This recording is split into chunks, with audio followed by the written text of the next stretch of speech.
สวัสดีครับสวัสดี FC ที่เข้ามาดูซองของเพลงมานาครับผม สวัสดีในตอนเช้าของวันศุกร์วันที่6เดือนมีนาคมพี่น้องบรรยากาศงามเช้าลมชีวีนะมืดผ้าขนาพ้นพี่น้องครูไปเตรียมตัวจัดอีกคือเก่าครับบริจัดหลายมือเลยพี่น้องพ้นกับเจียวตกจังหน่อยตกจังหน่อยบ่ตกนะยันฝนตกห้ำแน่มือนี้สีมาจัดการใบตัวนี้พี่น้องบริบินโดนเลยมือหนาวใส่วาล์วจุฬาน่ะตกลงมาน่ะหัวขาดหน่อยก็เลยตกแต่งใหม่แล้วก็ใส่หัวเพิ่มอีกเสียงมันออกมาเป็นจังไดไซส์โน่นี่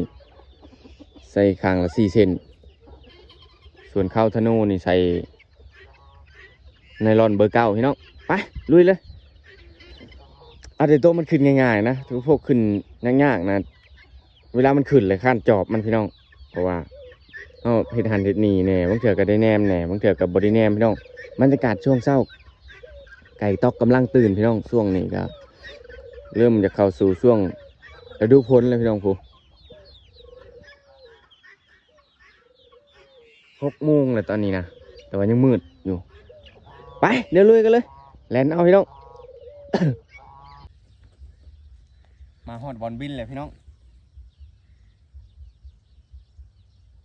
เสียงจักสิออกมาเป็นจังใดได้บริบินตะดนเลยลำเลยใส่วาล์วจุฬาเลยพังเลยนะมือนะวาล์วจุฬาขึ้นยากบ่พาวนมันคืนนี้เขาไปหาเงี้ยเขียดกับบ่ได้พี่น้องเอ้ยฝนตกแห้งเติบได้วานนี่ทางฝั่งลาวเป็นไดพี่น้องทางฝั่งไทยฝนตกอยู่บ่วานนี่วานนี่มือวันประหัสนะมันนี่มือวันศุกร์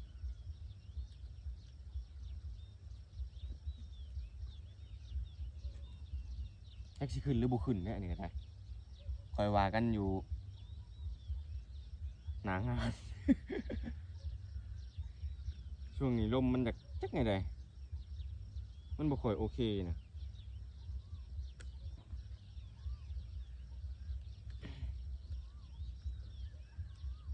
ลมมันอยากมาขัดคืนนะไปลุยเลยพี่น้องแบบนี้กระเบากระห้องเอาสายเบาขึ้นน้ำจึงสบายใจใช้แบกนี่นะจะบวไหวหรอกแหลนมือใดนี่ไปนอนนี่ป้าเถอะคือมียังตีหน้าแข็ง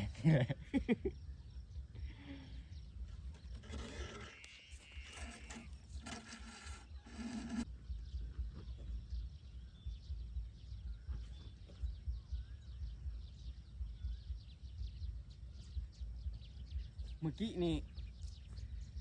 อันสมุนมาสบายดีนะเอาขี้ไก่นวดมาใส่ออก ขับโชคไปเศร้าเลยพี่น้องไป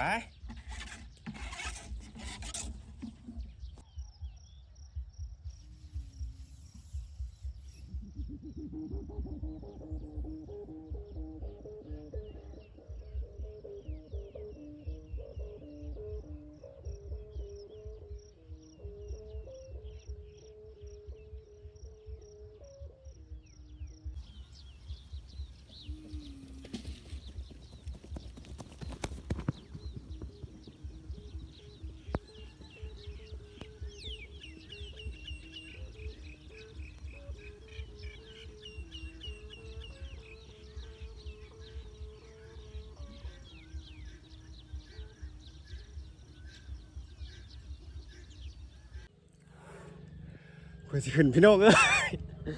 เกือบเป็นวินพี่น้องซบจนแห้งรีดจนแห้งนะเสียงจนเปลี่ยนเลยเหรอแล้วตอนรอบทำอิฐนะบ่ขึ้นพี่น้อง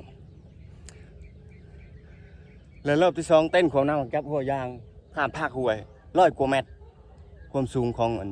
ลมนี่ประมาณ150นี่แหละเกือบเข้า200นะว้าลมช่วงเดือนมีนาคมนี่แล่นยามเช้านี่บ่โอเคบ่ได้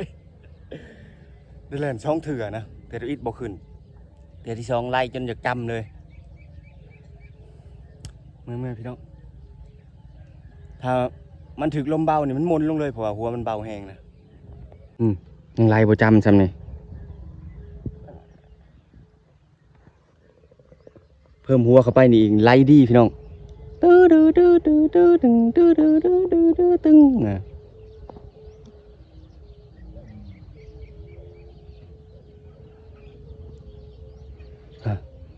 ช่วงนี้นะ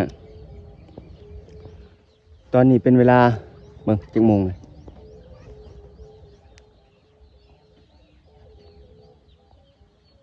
6 โมงสิเข้า7 โมงแล้วแต่ว่าลมยังดีอยู่พี่น้องดีอยู่แต่ว่ามันอยู่สูงเลย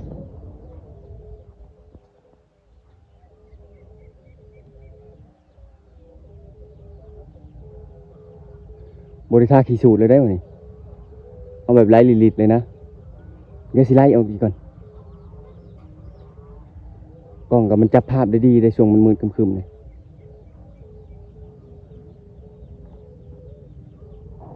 เดี๋ยวเติมพลังก่อนพี่น้องเอาแบบเต็มกาเลยพี่น้อง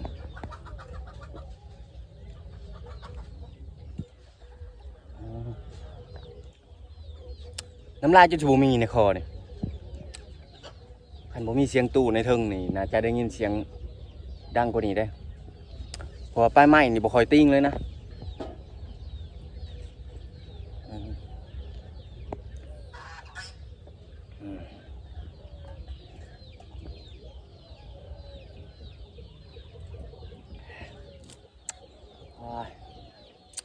เต็มแม็กซ์ละบัด น่าจะบอกเป็นวินเท่าแลนด์มันนี่พี่ลึกกดแต่ละปีอีกบัดนี้ตอนนี้7 โมงแล้วพี่น้องเท่าแลนด์6 โมงนะที่ทาเบิ่งมันสิได้จักชั่วโมงลมช่วงเดือนมีนาคมเนี่ยที่แต่เขาเจ้าเปิดตู้นะช่วงนี้กะ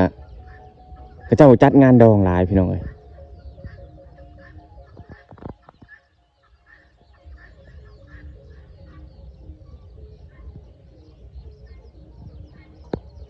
ไล่ไปเกือบสุดเลย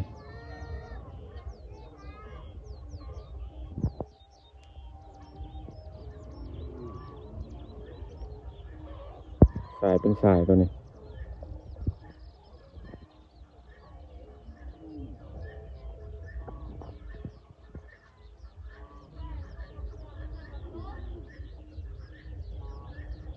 จูบอยู่แต่บ่แห้ง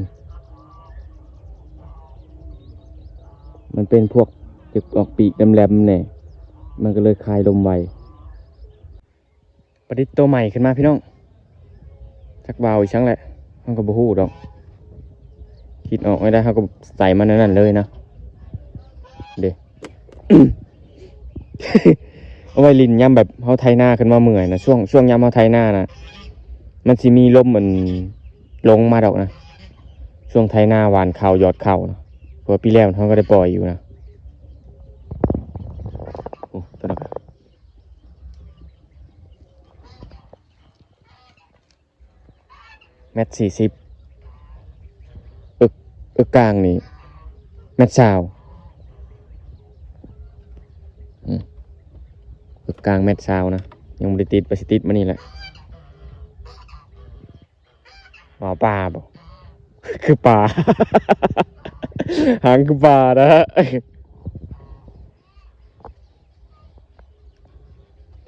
เขาใส่หัวเพิ่มเข้าไปอีกเสียงมันกระดังแบบว่าตื้อตึงตื้อตึงตะกี้แบบมันดังอีกแบบหนึ่งได้ตะกี้นะลมอ่อนเลยเนี่ยเดี๋ยวพังยาวๆไปตรงกัน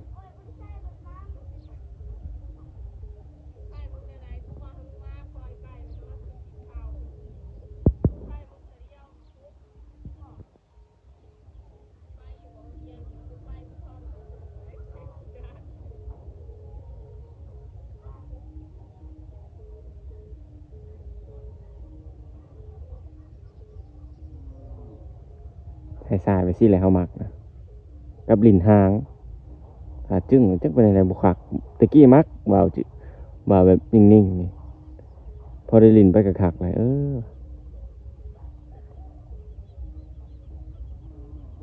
บ่าวนิ่งๆเนี่ยเปรียบเสมือนเขาอยู่คนเดียวนะถ้าบ่าวสายหางหรือว่าลิ้นแอวเนี่ยนะแบบคืออยู่หลายคนเนี่ย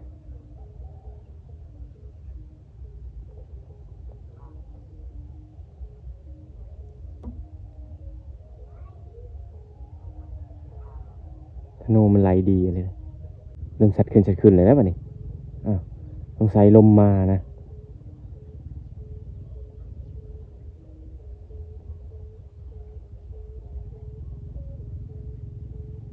ลมพลเลยในบ้านนี้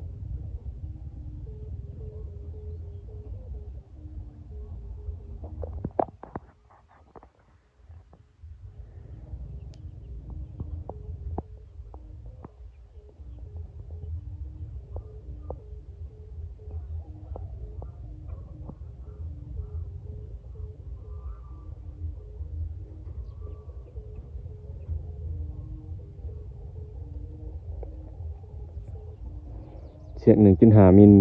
ใส่วาล์ว แบบ40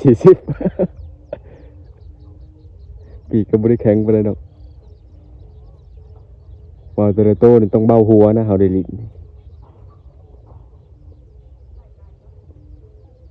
ถ้าบ่เบาหัวนี่บ่เอาเลยนะ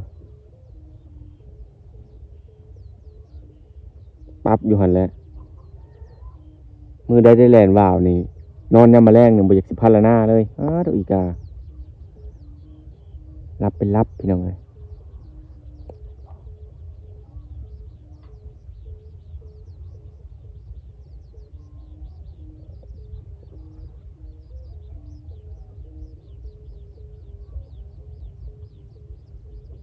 เสือกหากระจูบพี่น้องตอนนี้8:30แล้วลมเริ่มเปลี่ยนทิศมาทางนี้แล้วบัดนี้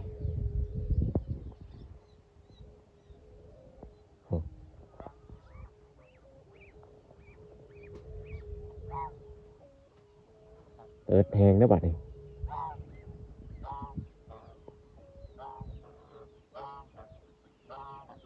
บ่ทาขี่สูตรมันสิอยู่ได้จักชั่วโมง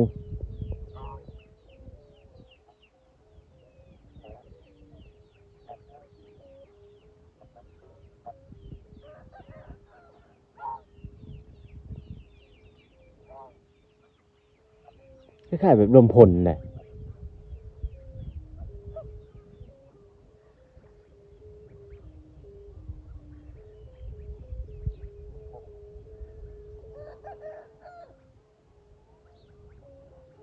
โอ้ดังม่วนเฮ้ยเพิ่มหัวเขานี่คันนี้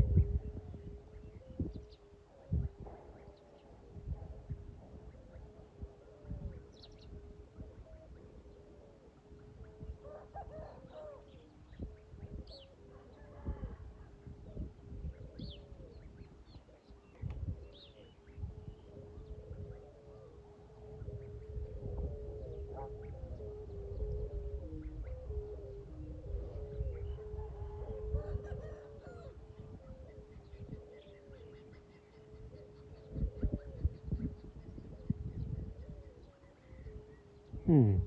คักเดี๋ยวพังไปเรื่อยๆพี่น้อง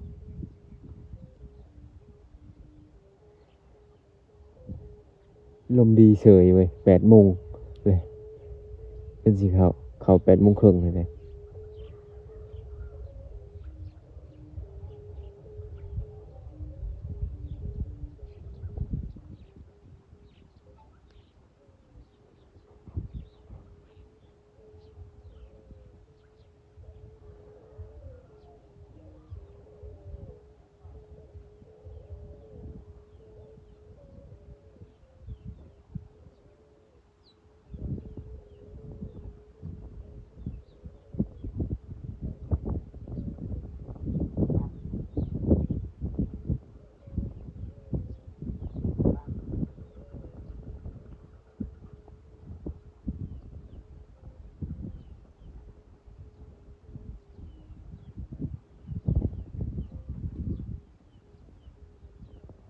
สำเนียงแล้วพี่น้อง